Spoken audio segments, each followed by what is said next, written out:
많이 바쁘실 텐데 이렇게 귀한 걸음 해주셔서 고맙습니다. 제가 중기협회하고 그 경총하고 또 상인은 찾아뵀는데 중견기업협회하고 무역협회 전경련회는 제가 선거 때는 못 간 것 같습니다. 나중에 한번 오시죠. 네.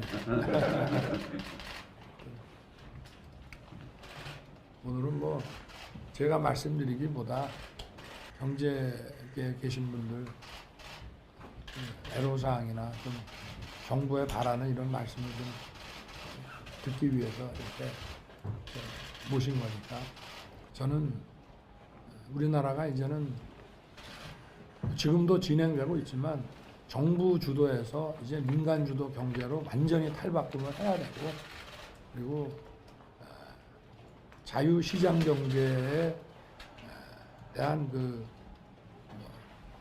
어떤 믿음이라던가 이런 걸 저는 강하게 가지고 있습니다. 그래서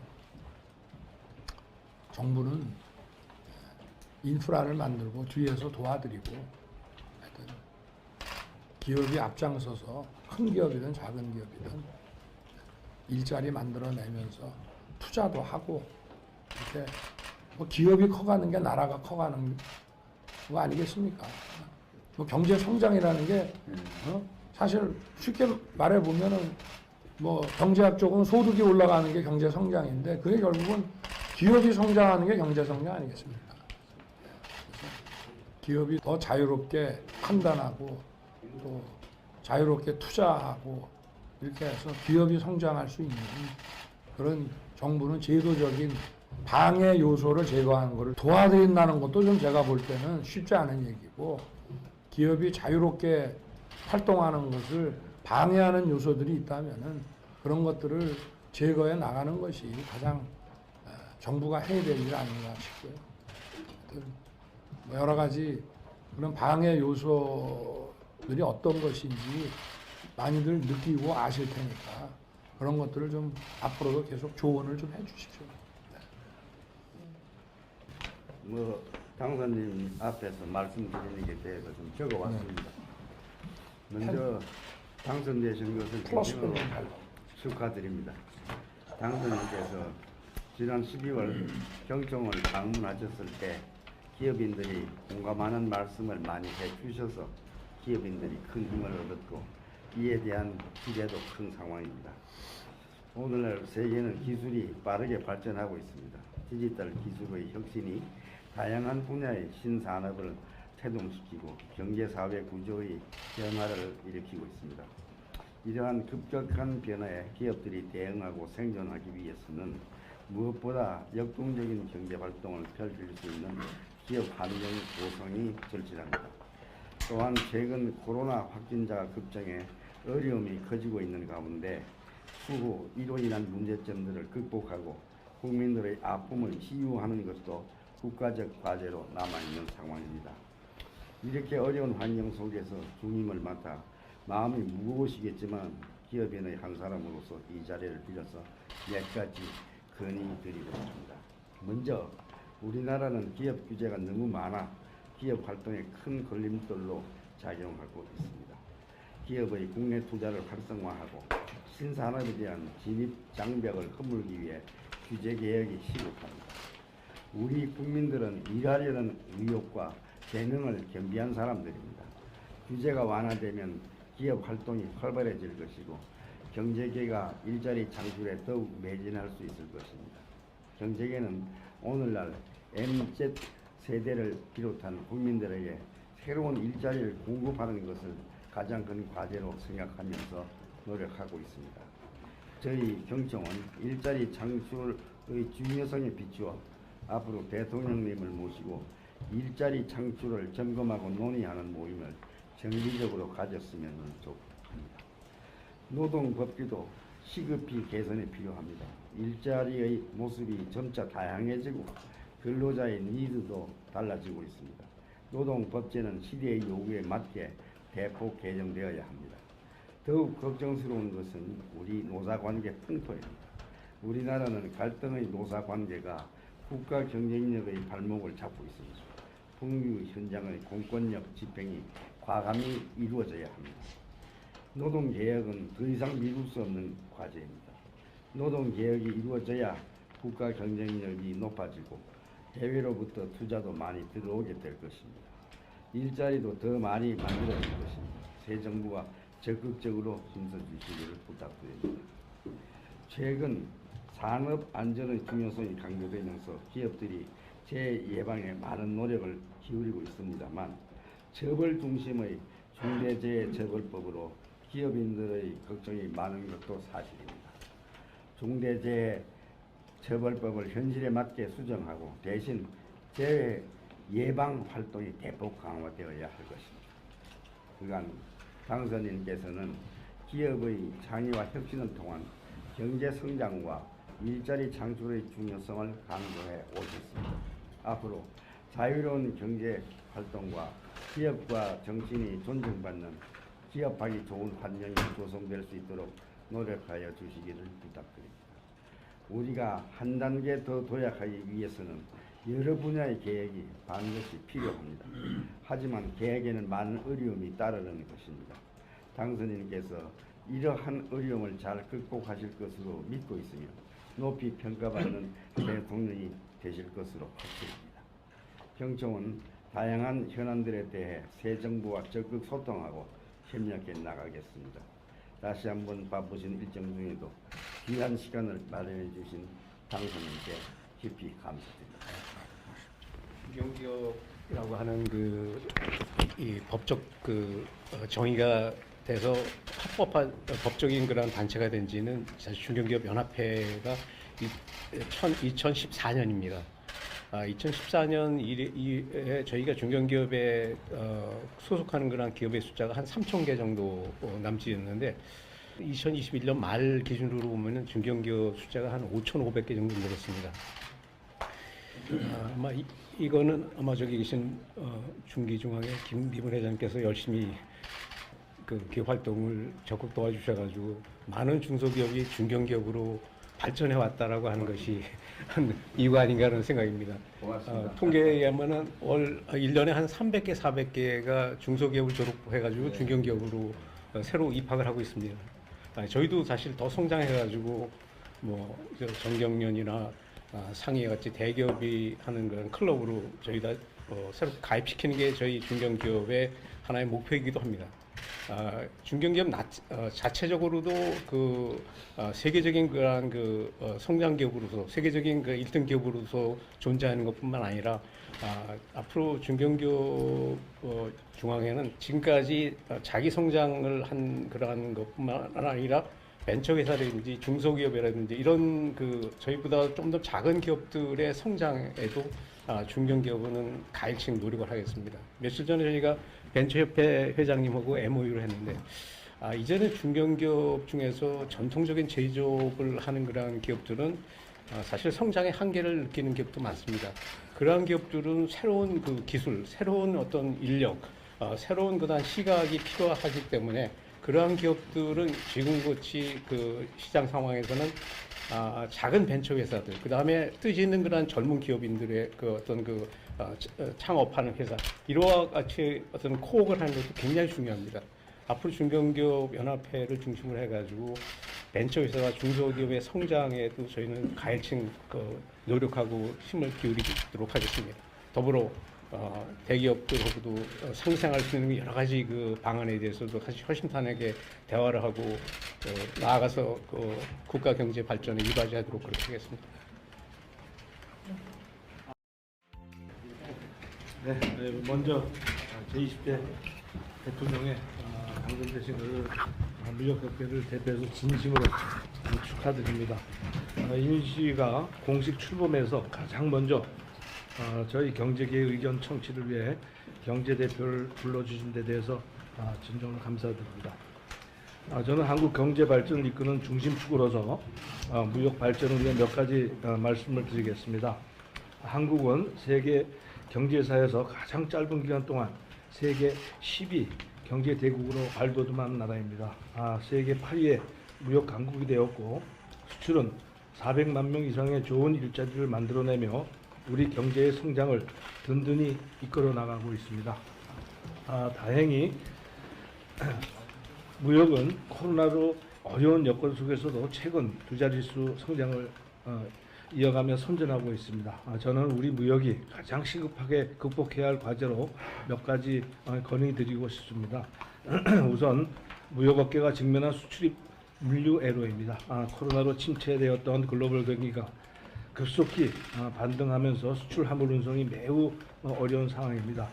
수출입 물류 부문을 긴급 재난에 준해서 지원해 주시고 선박, 항공 등 국가 물류 인프라도 좀 더 안정적으로 운영될 수 있도록 건의 말씀드립니다. 다음으로 미국과의 통상 협력이 더욱 긴밀하게 확대되기를 바랍니다.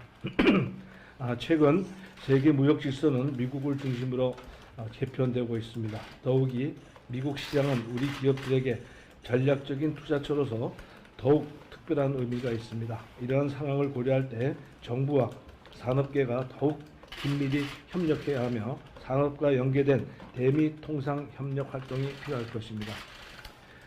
글로벌 공급망 문제도 무역에 커다란 위협이 되고 있습니다. 자원이 부족한 우리에게 원부자재 수입이 어려워지면 국가 경제와 산업 기반이 크게 위협받을 수 있습니다.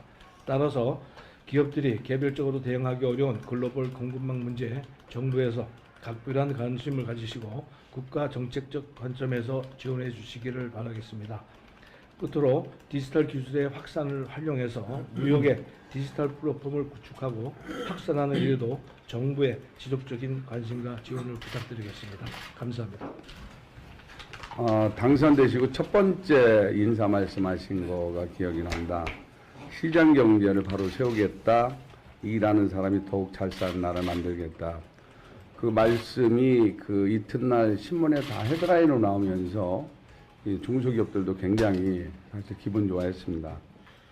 그러나 이제 그 현실적인 사항들은 저야 좀 안 좋은 얘기가 좀 있을 수밖에 없는 것 같은데 2003년도에 양극화 지수가 시작이 돼가지고 지금 금년도가 코로나 위기도 있지만 가장 많이 벌어진 그런 상황이 아닌가 이렇게 생각이 들고 이 양극화 해소가 가장 경제에 해결해야 될 과제가 아닌가 이런 생각이 듭니다. 지금 뭐 대기업이 돈을 많이 버는 거는 뭐 저들도 참 좋지만 대기업 대 중소기업의 매출 수준을 보면은 한 52대 48 이 정도로 반반 정도 되는데 대기업이 0.3%의 대기업이 수익의 57%를 가져가고 99%의 중소기업은 수입의 25%밖에 못 가져갑니다. 그래서 결국에는 그 대기업의 근로자들은 월급이 500 몇십만 원 되고 중소기업 근로자는 2분의 1도 안 되는 월급을 받게 되니까 중소기업은 저성장 늪에 빠지고 결론적으로 양극화에 대한 부분들 또 중소기업에는 젊은 근로자도 안 오고 이런 부분들에 문제점이 많이 있는데 이런 부분들을 어떻게 해결을 하느냐 이 부분들에 대한 사항에 그것이 가장 큰 문제가 아닌가 생각이 들고 선거 때도 그런 거에 대해서 토론도 했습니다. 사실은 이제 소위 납품단가 연동제를 만들자 사실 뭐 여기 상생위원회를 만들어야 되겠다 이런 여러 가지가 있었는데 이 연동제 같은 경우에는 지금 여야가 다 같이 하자라고 지금 국회 산업위에 있기 때문에 이 부분들은 문제가 별로 안 될 것 같은데 대기업이 중소기업과 정말 이익을 공유하는 트래픽 쉐어링이라든가 이런 부분에 사항들이 제대로 좀 이루어졌으면 좋겠다. 이 부분들은 대기업과 중소기업이 잘 하자고 하고 그 다음에는 잘 안 되는 경우가 사실 많이 있거든요. 근데 다 그렇다는 것이 아니라 뭐 잘하는 예를 든다면은 요즘 납품 단가가 엄청 원자재값 오르면서 뭐 삼성 같은 데는 원자재를 대체로 사주고 그렇게 협조를 해주는 거 있는가 하면 원자재 값이 올라도 안 올려주는 그런 대기업들 이런 것 때문에 중소기업 불만이 점점 높아지는 거죠. 그리고 예를 든다면 뭐 포스코 같은 데는 작년에 단가를 5번이나 올렸다고 그러는데 상대적으로 이익은 사상 최대 이익이 나는 이런 좀 불합리한 내용들이 어느 기업이 나쁘다는 것이 아니라 좀 이제 좀 바뀌어져야 되는 거 아닌가 이런 생각이 듭니다. 그리고 지금 이제 정부 조직법 때문에 중소기업계에도 어떻게 변하느냐 이런 얘기들이 많이 있는데 이거는 조직은 좀 바뀌는 게 맞는다고 생각이 듭니다. 왜 그러냐면은 하나 예를 든다면 아까 얘기했던 뿌리 산업, 전통 제조업에 대한 부분들이 우리나라 인력을 가장 많이 책임지고 있는 뿌리 산업인데 이 뿌리 산업은 중소기업 99%가 중소기업 부에 있는데 이게 뿌리 산업에 대한 정책은 산업부가 합니다. 또 거기를 밑받침하는 연구개발을 지원하고 있는 생산기술연구원은 또 과기부에 있어요. 이러기 때문에 이것이 현실적으로 정책적인 지원이라든가 여러 가지 연구개발 R&D 지원이 엇박자가 나고 있다. 이런 부분들에 대한 사항을 제대로 좀 잘 찾아서 해줬으면 좋겠다라는 얘기고요. 이제 마지막으로 중소기업들이 이제 협동조합을 중심으로 해서 이게 발전하고 있는 건데 업종별로 일본 인구가 1억 2천인데 협동조합이 3만 6천 개나 됩니다. 그리고 우리는 5천만 인구의 협동조합이 930개 정도 되는데 일본은 왜 저렇게 협동조합이 잘 되느냐? 공동사업이 잘 되거든요. 공동 판매, 공동 물류, 공동 생산 이런 것들을 아주 잘하고 있는데 우리나라는 다른 거는 상관없는데 공동 판매에 대한 부분들을 이게 단합으로 봐가지고 이 부분들에 대해서 실질적으로 공정위가 이 단합의 그 과징금을 매기니까 공동 판매가 전혀 안 이루어지니까 절름발이 협동조합이 되어 있습니다. 사실 일본은 공동 판매도 이게 협동조합이 공동 판매라는 게 B2B 기업 간의 거래거든요. 그렇기 때문에 그 공동 판매가 단합이라고 볼 수는 없다고 생각이 드는데 이것 때문에 중기부하고 공정거래위원회하고 계속 서로 저 다툼만 있지 그게 해결이 안 되는 부분들이 있어서 정말 중소기업 발전을 시키려면은 협동조합 활성화를 위해서 공동 판매에 대한 부분들이 원활해야 되는 것이 가장 중요하지 않나 이런 말씀드리고 마지막으로 한 가지는 우리 송경희 회장이 말씀하신 노동에 기울어진 운동장에 대한 부분들은 사실 최저임금도 대기업하는 상관이 없거든요. 대기업은 최저임금 못 주는 사람이 없습니다. 그 다음에 52시간도 이게 2교대를 해야 되는데 3교대를 해야 되는데 52시간 때문에 그러면은 3교대를 하려면 사람을 구해야 되는데 사람을 못 구하거든요. 그래서 그것도 중소기업에 해당되는 거고 또 마지막으로 중대재해처벌법도 실질적으로 대기업에 해당되는 건 미미하고 중소기업들이 하청을 맡기 때문에 다 거기에 해당이 되는데 요 세 부분들에 대한 사항들은 정말로 개선이 돼야 아마도 이 부분 때문에 지난 정부 동안에 중소기업들이 가장 고통을 받지 않았나 이런 생각이 듭니다. 이상입니다. 정책의 어려움을 모두 다 알고 계시는 것 같습니다. 아마 앞으로 한국 기업들이 아마 열심히 아마 하면 더욱더 발전하리라고 생각하고 있습니다. 오늘 이 바쁘신 가운데도 경제계와 대화를 해주기 위해 귀중한 시간을 내주셔서 대단히 감사합니다. 지금 우리 경제는 성장 동력이 악화되는 가운데 4차 산업혁명에 대한 대응이 시급합니다. 코로나, 우크라이나 사태 등으로 인한 고유가와 공급망 위기도 큰 도전입니다. 이를 이겨내고 성장과 번영을 지속하기 위해서는 시장 경제의 활력이 무엇보다도 중요합니다. 상상력과 창의력이 4차 산업혁명 시대의 핵심 역량입니다.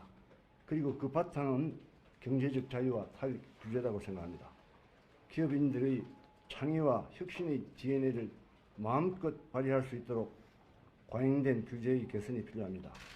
글로벌 스탠다드에 맞지 않는 규제는 개선해서 우리 기업들이 외국 기업들과의 대등하게 경쟁할 수 있도록 해야 합니다. 아울러 노사아 간 힘의 균형과 산업 현장의 부추주의가 확립되어 기업들이 마음 놓고 투자할 수 있도록 해야 합니다. 안전은 물론 중요하지만 기업인들을 잠재적 범죄자로 취급하는 중대재해처벌법은 글로벌한 기준에 맞추어 보완이 필요하다고 생각합니다.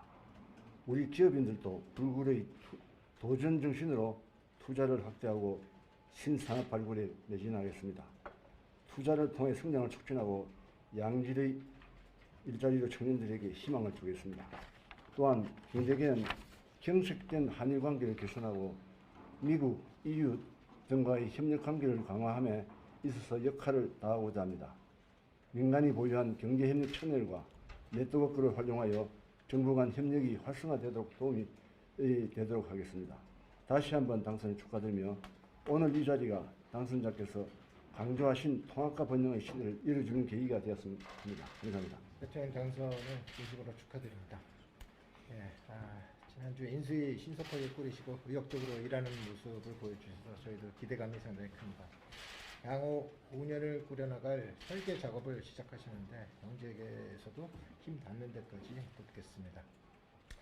당선인께서 지향하시는 민간 주도의 역동적인 혁신 성장을 이루기 위해서는 투자와 노동, 교육 등 성장 요소를 좀 더 자유롭게 활용하고 결합하는 정책이 마련될 필요가 있습니다.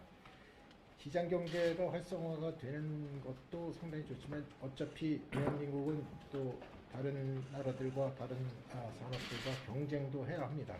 그래서 민관의 협동이 필요한 부분이 상당히 있다고 또 저는 생각됩니다. 앞에서 시장 경제 주도로 필요하다는 말씀들은 다 다른 회장님들께서 해주셨기 때문에 제가 조금 다른 각도에서 말씀 몇 가지 드리겠습니다. 하나는 소통입니다. 소통을 당선인께서도 상당히 강조하셨는데 민간이 갖고 있는 소통 플랫폼도 있습니다. 그래서 대한상의 플랫폼이라고 하는 것이 그래서 당선인께 바라는 제안을 한 1만 건 정도쯤 받았습니다. 그래서 들어온 제안들을 전부 캐터고라이즈도 해보고 그래서 이 정리돼서 많은 아이디어가 그 안에 있으니 이걸 제언집으로 정리해서 인수위에 이번 주 안에 전달을 하도록 하겠습니다. 그래서 이 온라인 소통 플랫폼을 꼭 관은 관대로 만들고 민간은 민간대로 만들 필요는 없다고 생각합니다. 이것들이 합쳐져서 얘기가 되면 훨씬 더 진취적이고 소통이 원활한 형태로 저희 플랫폼을 만들 수 있을 것 같습니다. 또 하나 저희가 민간 합동으로 해야 되는 얘기가 경제 안보라고 생각합니다. 당선인께서 강조해 주셨지만 경제 안보는 이제 한 몸이라고 생각합니다. 그래서 우리나라도 반도체나 배터리, 그다음에 바이오 등 전략산업 육성에 시동을 걸고 계속 발전하고 있지만은 좀 더 과감하고 전략적으로 생각해야 될 부분이 있다고 생각합니다. 그래서 미래 인프라 구축에 좀 더 신경 써주시고 산업 혁신에 관련된 핵심 전략을 논의하는 범정부 회의체도 민간으로 같이 참여를 하게 해주시면은 좀 더 이 정례적인 저희 회의를 통해서 저희 아이디어를 낼 수 있다고 생각합니다. 지금 글로벌 공급망에는 한국이 상당히 중요한 역할을 하고 있습니다. 하지만 좀 더 누구도 넘볼 수 없는 저희 핵심적인 원천 기술을 저희 스스로가 좀 더 만들어야 미래 안보에도 훨씬 더 튼튼하게 작용하리라고 생각합니다. 여기에 맞춘 국가 전략 사업의 발전이 필요로 합니다. 지난번 상임 간담회 때 오셔서 국가 발전에 어떤 영향을 주는지가 정책 결정의 최우선의 고려사항이라고 말씀하셨습니다. 그래서 당선인뿐만 아니라 많은 경제 관료, 공무원 모두가 또 혹은 또 민간의 참여자 모두가 이런 생각을 바탕으로 해서 저희가 함께 개선해나갈 부분과 해법을 찾아나갈 필요가 있습니다. 거기에 제가 조금 더 하나를 더 보태게 된다면 저희가 경제 안보 정책이 따로 있고 국가 전략 사업 부분이 따로 있고 또 이게 중요하게 돼야 되는 지역 경제를 살리는 일이 또 따로 있고 이렇게 도는 것보다는 이 세 가지가 한꺼번에 같이 모일 수 있도록 하면서 정책의 낭비나 재원이 없이 실제로 저희 경제 안보 문제, 지역 경제 살리는 것, 그다음에 또 국가 전략 산업이 같이 연계가 된다고 생각하면 훨씬 더 효율적으로 작업들을 진행할 수 있을 거라고 생각합니다. 그래서 민간의 활력이 좀 더 이런 정책에 참여할 수 있도록 길을 열어주시면 감사하겠습니다.